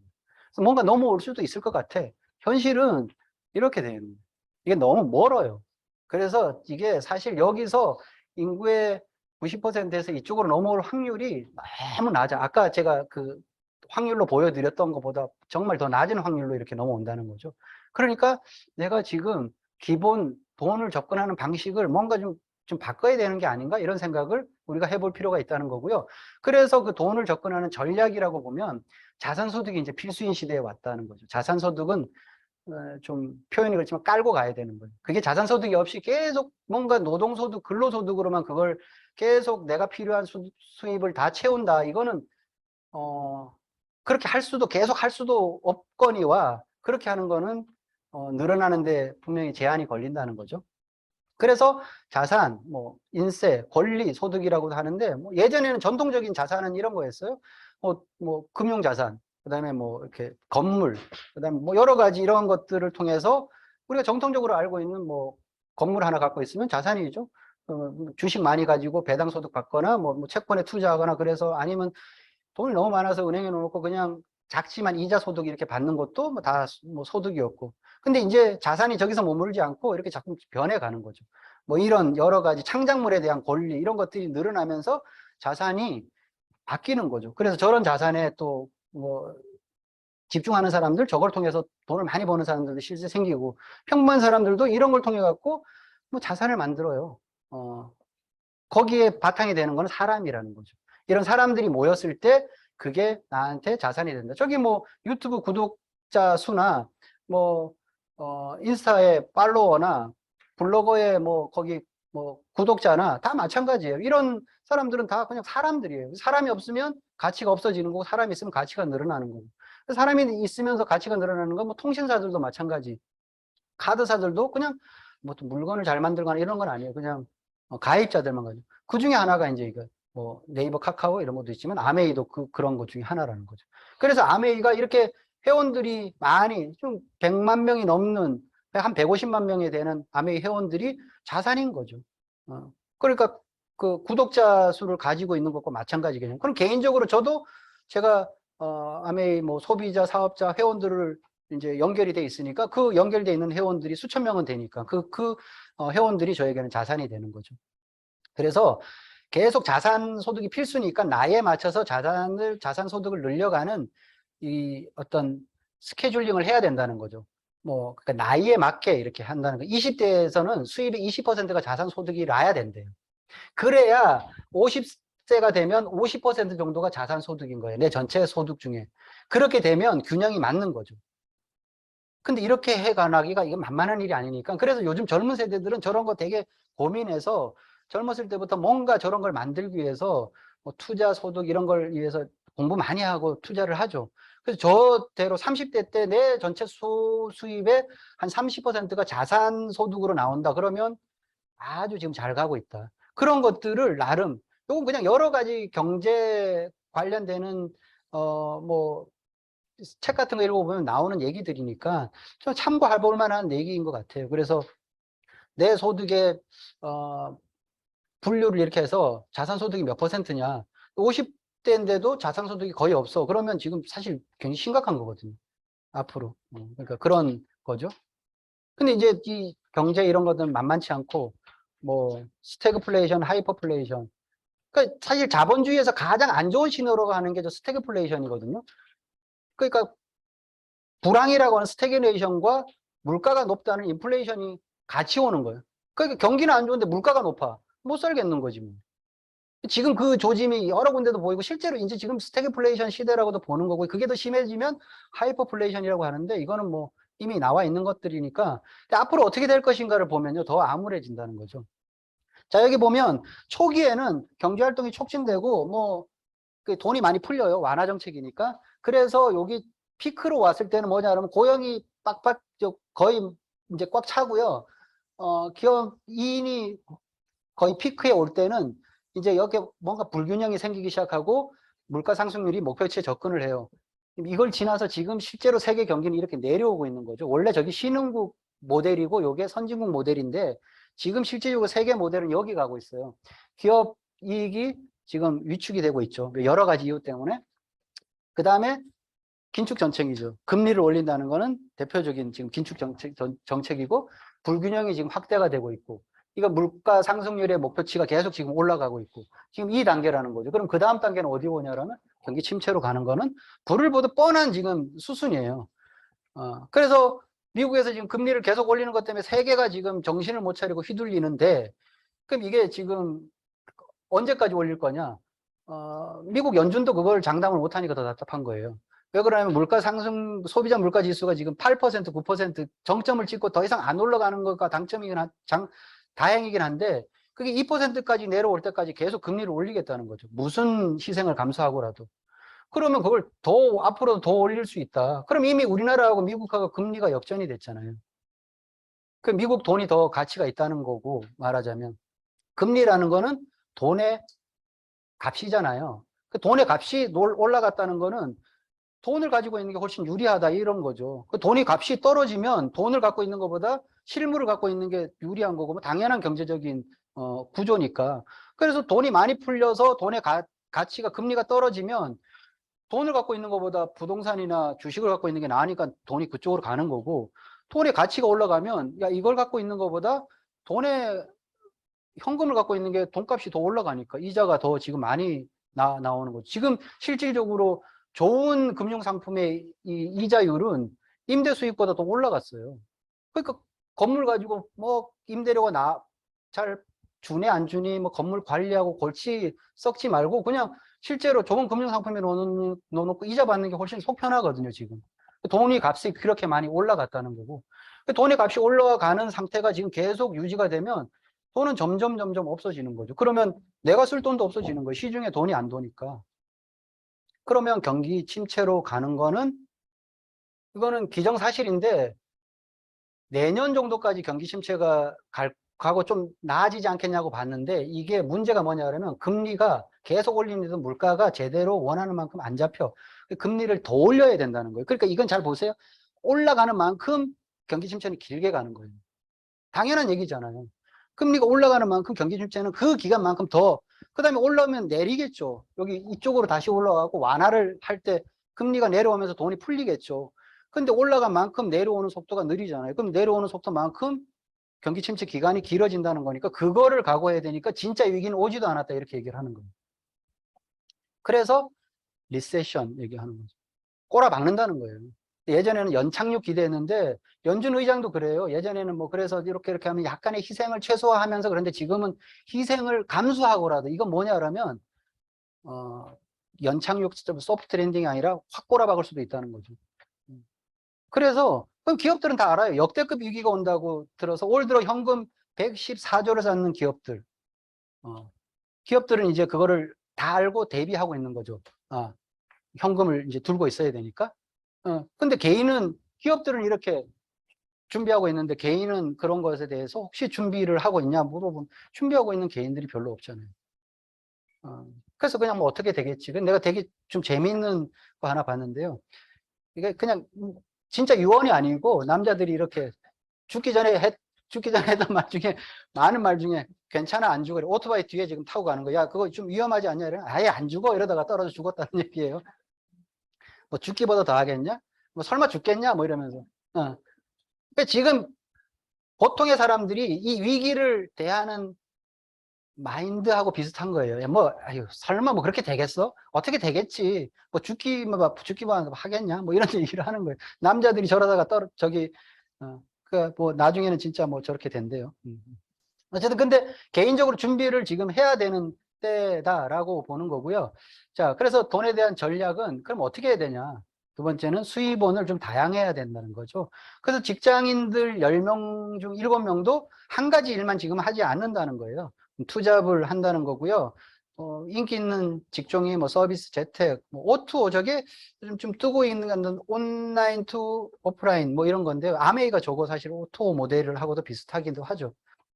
어쨌든 그래서 회사 퇴근하고 부업을 다시 출근을 한다. 뭐 누구나 하고 싶어서 했겠어요. 근데 저는 사실 제가 맨 처음에 부업을 아메이 할 때 회사 퇴근하고 이제 강의장 이렇게 나와서 강의 들으면서 부업 출근을 했었죠. 그 시간이 이제 좀 지나서 그걸로부터 결과가 크게 나오긴 했었고요.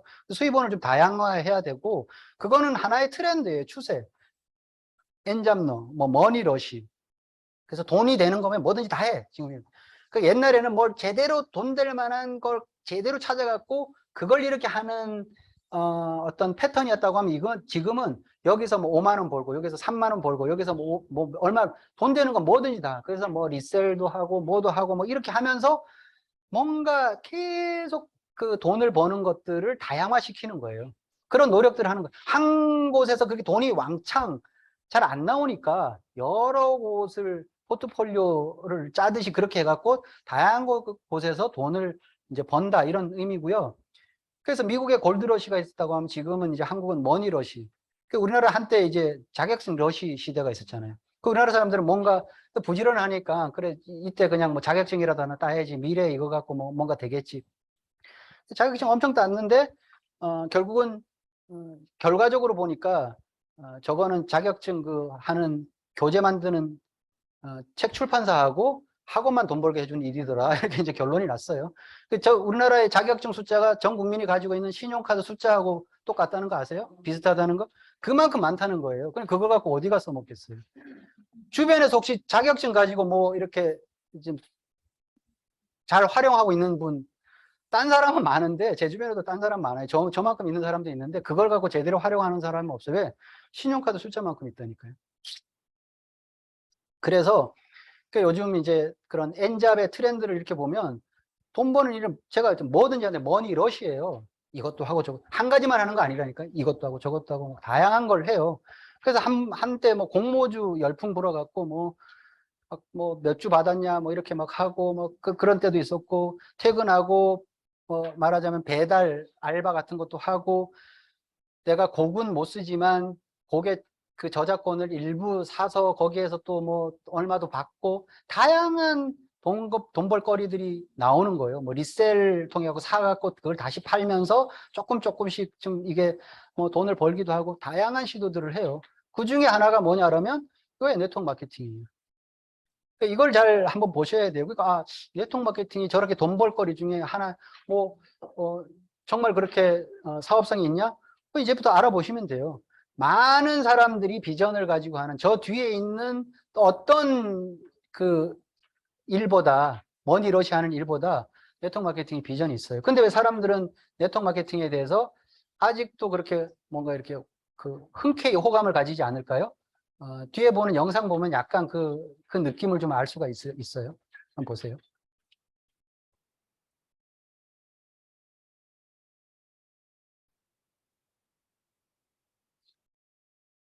나 회사도 너무 힘들고 요즘 경제도 별로고 해서 내 미래를 위해 좀 더 괜찮은 걸 하기로 했어.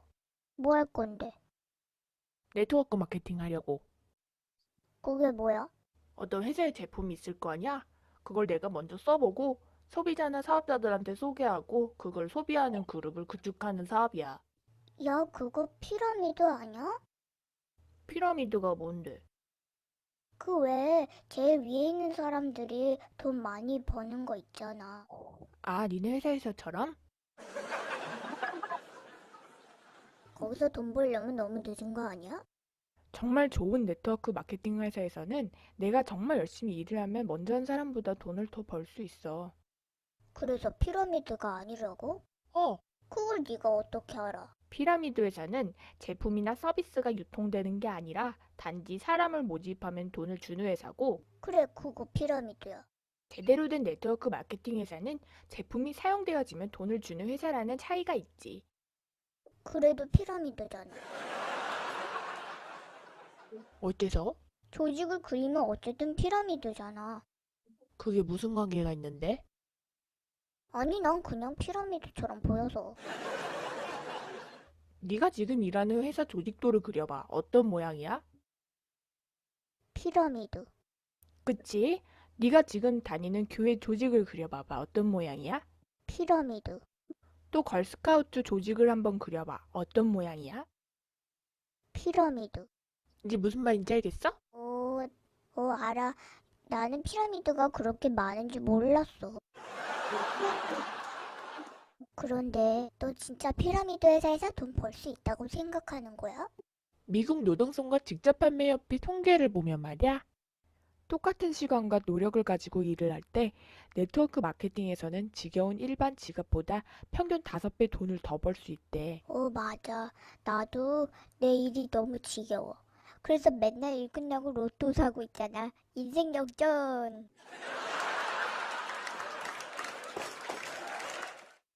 그런 희박한 눈에 네 미래를 맡기지 말고 지금 네 사업 시작하는 게 어때? 근데 사람들이 안 좋게 말하던데. 누가? 사촌 형아가. 그 사람 부자야? 아니, 자기 사업 가지고 계셔? 아니, 그럼 이 분야에서 전문가셔? 아니, 그 형 말이라면 원래 다 믿어? 아니, 별로.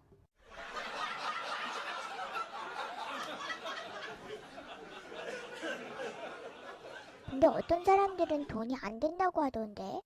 그런 사람들은 기업이나 정부의 복지 정책이 안전하고 영원할 거라고 생각하는 거야.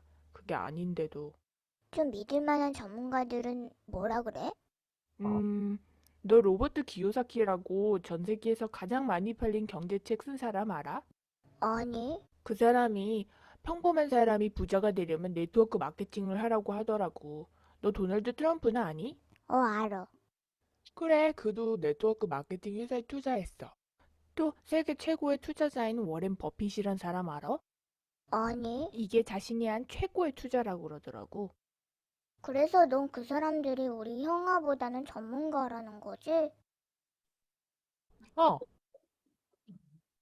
그래도 난 피라미드는 별로야.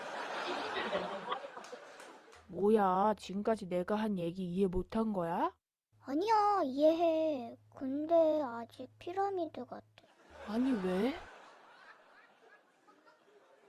몰라, 그냥 피라미드 같아. 그래, 그럼 나 갈게. 잠깐, 너 날 조인시키려는 거 아니었어? 아니야, 왜? 네가 자꾸 아직도 피라미드라고 하잖아. 그래도 한번 해볼게. 아니, 괜찮아. 너 같은 바보를 사업을 시키느니 차라리 한강물에 뛰어드는 게 나을 것 같다는 생각이 드네. 아니야. 나 할 수 있어. 됐거든.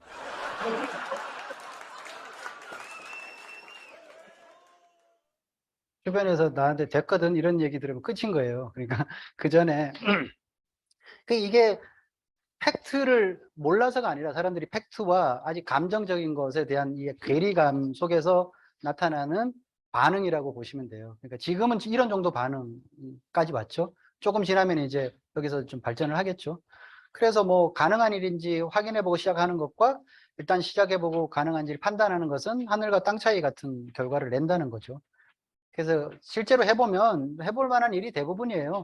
아메이뿐만이 아니라고 저는 봐요. 다른 일들도 그냥 해보기 전에 막연한 두려움이 사실 뭔가 주저하게 만드는데 실제로 해보면 이 정도면 나도 해볼 만하다. 뭐 운동도 그렇고 다 그렇잖아요. 실제로. 그래서 좀 대부분의 사람들이 등한시하는 거 그런 거 놓치지 않고 그 기회를 자기 기본으로 분석해서 이렇게 삼는 사람들이 부자가 되는 거죠. 그래서 도안의 전 전략 보면 그래서 N잡으로 수입을 많이 늘려요. 이런 거 저런 걸 통해 갖고 그다음에 투자로 자산을 키우는 그런 전략이 요즘 유효한 전략이다 이렇게 보는 거죠. 그러니까 한 가지 수입 뭐 그래서 뭐 뭔가 대박이 없을까 그런 거 별로 없어요. 그냥 머니러시처럼 돈 되는 건 뭐든지 지금 아메이 사업을 뭐 돈이 되고 안 되고 뭘 따져요. 그러니까 한 달에 해서 뭐 5만 원이라도 10만 원이라도 나오면 그것도 돈이 되는 거거든요. 그렇게 시작을 하는 거고 그 시간이 지나면 20만 원 되고 그게 100만 원 되고 그렇게 늘어나게 되면 그때 가서 더 집중을 또 하면 되는 거고요. 그런 개념이죠. 그래서 사람들이 제일 이제 자산을 못 만드는 이유가 투자의 개념이 없어서라고 얘기를 하죠. 자산은 투자로 만들어지는데 그게 돈이 됐던 돈을 투자하건 아니면 재능을 투자하건 시간을 투자하건 노력을 투자한 건 뭔가를 투자를 해야죠. 그래서 투자 마인드가 필수인데 이게 별로 없어요.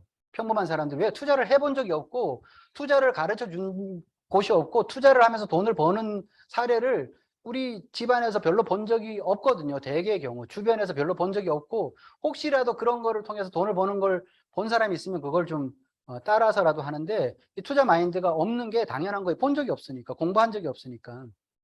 그래서 좀 살펴보자면 투자와 거래를 이제 투자는 결과가 이렇게 나오는 데까지 뭐가 걸리냐면 시간과 노력, 기본적으로 기다려야 돼요. 일단은 뭔가가 좀 텀이 있어. 근데 사람들이 이걸 잘 못 견디는 거죠. 왜 못 견디냐면 투자와 거래를 구분을 잘 못 하거든요. 우리는 저 거래에 익숙한 거예요. 투자에 익숙하지 않고. 그 여기 보면 거래는 저게 갈 거자와 올 내자. 그 가고 오는 거. 뭘 주면 받아야 돼.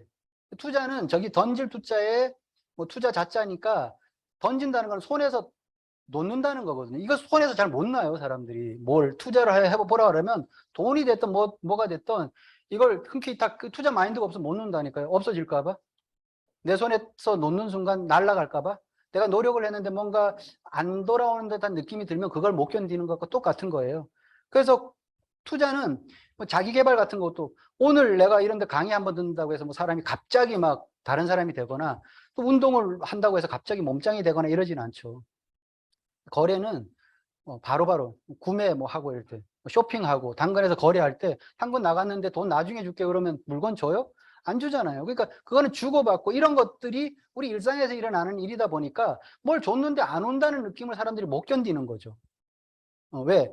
거래에 너무 익숙하니까. 그래서 투자는 대개 사업. 사업은 계속 투자가 될 수도 있어요. 일단은 기본적으로 투자를 하고 들어가죠. 뭐 몇 억이나 아니 작게는 몇 천만 원이라도 돈을 들어가 손에서 탁 놔야 돼. 던져놓고 그게 다시 회수될 때까지 BEP 기간 뭐 그게 짧으면 짧을수록 좋겠지만 그 손익분기점을 어느 순간 통과할 때까지는 계속 돈이 들어가는 구간이라는 거죠. 건물을 짓는 것도 마찬가지. 여 옆에 보면 굉장히 큰 건물 짓는 저거 몇 년째 저거 짓고 있어요. 지금 저기서 뭐 돈을 벌겠어요? 건물주는 아마 지금 계속 아마 상상도 못하는 돈이 계속 지금 들어가고 있다는 말이죠. 몇 년 동안. 근데 저 사람이 저거 몇 년 동안 돈이 안 나오니까 저 일을 그만둘까요? 아니에요. 저걸 하고 나서 오는 그거에 대해서 믿음이 있고 확신이 있거든요. 우리가 일반적으로 하는 거래가 바로 월급이에요. 내가 한 달 일하면 이제 일당의 확장된 개념이 월급이죠. 짧게는 일당, 주급 이런 것들도 하는데 내가 오늘 일당을 약속하고 갔는데 일을 했는데 돈을 안 줘. 그럼 그 다음날 일 또 나가요? 안 나가는 거고 똑같은 거예요. 내가 회사 출근했는데 월급이 안 나와. 그럼 거래 관계가 지금 문제가 생긴 거죠. 이 거래를 깨야 되겠다 뭐 이런 생각인데 한 달을 뭐 참아보자 그래서 2달, 3달, 6개월 이상 계속 월급이 안 나온다 그러면 거래가 완전 깨진 거거든요. 그럼 뭐 안 나가죠, 출근은. 그것과 마찬가지로 내가 뭘 했는데 결과가 안 나오는 것은 거래 관계가 깨졌다고 하는 투자를 거래처럼 해요. 내가 뭘 좀 했는데 뭐가 안 돌아와. 그거에 대해서 사람들이 겁을 내는 거죠. 특히 아메이 비즈니스로 보면 뭘 내가 좀 왔다 갔다 비즈니스도 하고 사람들에게 알리는데 결과가 잘 안 나와. 그럼 내가 뭘 하긴 했잖아요. 그게 짧으면 뭐 한 달, 뭐 길면 뭐 1년, 몇 개월 동안 내가 그렇게 했는데 뭐가 안 돌아와. 그러니까 이게 지금 잘하고 있는 건가? 믿음이 없어지는 거죠.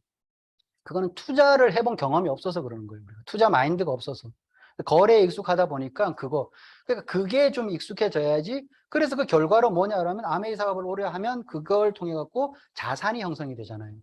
그래서 한 번 나오고 많은 월급 같은 돈이 아니고 일을 안 하면 안 나오는 월급 같은 돈이 아니고 자산이 만들어지기 때문에 그다음에 뭐 내가 일을 좀 편하게 쉬고 있어도 계속 돈이 나오고 여행을 오랫동안 갔다 와도 돈이 계속 나오고 이렇게 되는 거죠.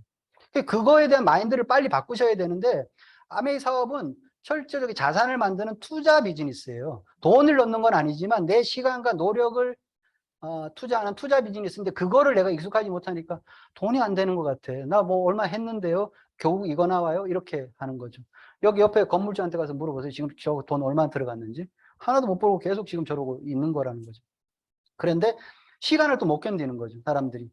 숙련가와 전문가 뭐 구분하는데 저렇게 오랫동안 걸리는 그 시간이 누구에게나 필요로 한데 저거 사실 사람들이 나 이만큼 했는데 이런 얘기 굉장히 많이 하죠. 아메이 사업 속에서도 내가 몇 년 됐는데 이런 얘기 하는데요. 숙련가일 뿐이에요. 실제로 전문가가 되는 데는 더 많은 시간이 필요로 한다고 하면 숙련가와 전문가의 완성도 차이로 보면 2%밖에 안 돼요. 그 적의 사람들을 지치게 만드는 거예요. 저 2%는 이게 내가 지금 뭐가 되고 있는 거야 이런 느낌이. 사업적으로 보면 뭐 파운더스 플래티늄에서 보석핀이나 다이아몬드로 가는 그 과정, 특별하게 뭔가 나아지는 건 없는 것 같은데 그 2%가 어마어마한 차이거든요.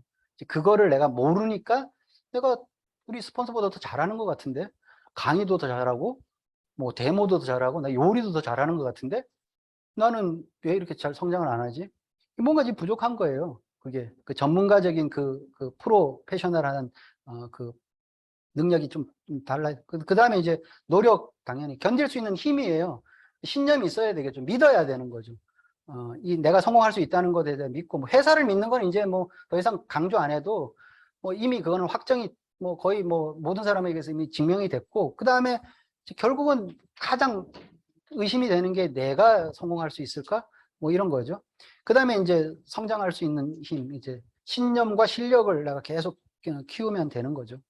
그래서 투자와 거래를 제가 이렇게 그냥 말을 만들어 봤는데, 투자는 자기 자신에게 투자하는 거예요. 오늘처럼 이렇게 공부하고 뭔가 정보 나누고, 그래서 자신의 가치가 올라가면 세상은 그 가치에 맞게끔 나와 거래를 하려고 해요. 그게 투자를 해서 거래하는 방식이라고 저는 보거든요. 그러니까 자기 스스로 뭔가 이렇게 가치가 올라가면 세상은 그 가치에 맞는 값을 매겨주는 게 이 자본주의 세상의 기본적인 논리거든요. 그 내가 실력을 키우면, 그러니까 뭐 김민재 선수 같은 경우 그렇게 중국 리그에서 이렇게 뛰고 잘 안 알려지만 결국은 빛을 발하잖아요. 그렇게 해갖고 거래를 하려고 지금 막 줄을 서잖아요. 그 선수에게. 실력이 되니까. 자기가 자신에게 투자를 해서 가치가 올라가니까 그냥 이제 가만히 있으면 세상이 나한테 와고 그걸 하는 거죠. 그래서 세상은 점점 이제 또 하나 안전자산을 선호하죠. 그래서 지금 뭐 대표적인 안전자산이 금, 좀 세상이 좀 불안해지고 불확실해지면 금을 많이 사려고도 하고, 지금 달러가 강세고, 똑같은 뭔가 채권에 하면 국채를 하고. 근데 이게 이제 네트워크 마케팅이 또 하나의 안전자산이다라는 인식들을 아는 사람들은 다 하는 거예요. 이거는 굉장히 코로나라는 위기를 겪으면서도 사람이 모이지 않는데도 이 네트워크가 유지가 되더라. 이거 증명이 된 거거든요. 안전자산으로. 예전엔 저도 아메이 사업을 하는 사업자 입장에서 우리가 모이지 못하면 과연 이게 비즈니스적으로 계속 이런 어떤 형태가 힘을 발휘할까? 해보지 않았으니까 사실 그거에 대해서는 물음표였거든요. 근데 강제로 이렇게 코로나가 그런 상황을 딱 만들어 놓고 보니까 처음에는 적응을 좀 우리가 살짝 못했는데 이제 완전히 안착을 했죠. 지금 보면 뭐 더 확장력이 더 커지는 그게 지금 나와요. 그러니까 이 완전 안전자산이구나. 어떤 위기가 와도 이 네트워크는 더 커지는구나. 이거가 지금 증명이 된 거예요. 그러니까 이걸 알면 여기 지금 금, 달러, 뭐 국채보다 훨씬 더 안전한 자산이다라는 느낌이 오는 거죠. 자, 사람들이 고민 많이 하죠. 제가 아까 말씀드렸던 여러 가지 맨날 고민을 해요. 그럼 어떻게 해야 될까? 이러지도 저러지도 못하고 고민만 하는 사람들에게 리스크 때문에 뭘 못한다고 했을 때 그냥 작은 시도를 해보라. 이게 리틀 벳인데요. 빅 벳이 아니고 리틀 벳. 한 번 크게 휘두르는 것이 아니라 작게 하면서 뭔가 작은 시도를 통해 갖고 큰 변화를 이끌어낸다는 그런 개념이죠. 그럴 때는 리틀 벳을 하라라고 전 메시지가 있어요. 손쉽게 시도하고 실천할 수 있는 작은 것부터 해라. 큰 거 한 방 계속 노리고 때가 되면 뭐 하겠다 이런 생각 하지 마시고 내가 지금 할 수 있는 거 뭐죠? 만나는 사람을 좀 이렇게 바꿔보는 거. 기존에 계속 만나던 사람들 말고 여기에 뭔가 새로운 사람들 좀 만나보고 우리가 여기 사업적으로 보면 스폰서라고 이렇게 소개해 준 사람들도 좀 만나보고 이렇게 하고 가는 곳도 지금 평소에 가는 곳보다 또 이곳에 수요일마다 이렇게 한 번씩 나와 보는 거 이런 것도 작은 변화잖아요. 이거 뭐 오늘 여기 오는데 엄청난 베팅하고 온 거 아니시잖아요. 그런 어떤 변화를 통해서 리틀벳을 하는 거죠. 보는 거 듣는 것도 좀 바꿔보고 맨날 그 영양가도 없는 그 유튜브 뉴스 이런 거 뭐 볼 일이 아니고 그거 보고 듣는 것들을 조금 더 생산적인 걸로 좀 바꿔보고 특히나 자투리 시간 뭔가 좀 남는 시간들이 있잖아요. 그런 시간들을 조금씩 쓰임새를 바꿔보는 거예요. 시간을 달리 쓰는 거 그게 엄청난 변화를 일으킬 수 있다는 걸 얘기를 하는 거예요 지금. 그러니까 네트워크 마케팅은 그런 걸로 시작을 하는 거거든요. 작은 변화를 통해서 시작을 하는 거니까. 그래서 결국은 이 비즈니스 또 뭔가 새로운 일에 대한 도전은 하고 안 하고의 문제가 아니라 언제 하느냐의 문제다. 그러면 언제 할 거면 제가 아까 늘 말씀드렸죠. 그러면 하루라도 일찍 시작하는 게 좋다. 그거는 모든 곳에서 통용되는 성공 1번 1단계다라는 거죠. 그래서 오늘 첫 시간 이렇게 함께 했는데요. 이게 출발이 돼서 일단 기본적으로 우리가 4주 동안 계속 얼굴 같이 보고 접속하시는 분들도 계속 4주 동안 접속해서 뭔가 생각을 좀 바꿀 수 있는 출발이 되는 시간이 됐으면 좋겠습니다. 제 강의 모두 마치겠습니다.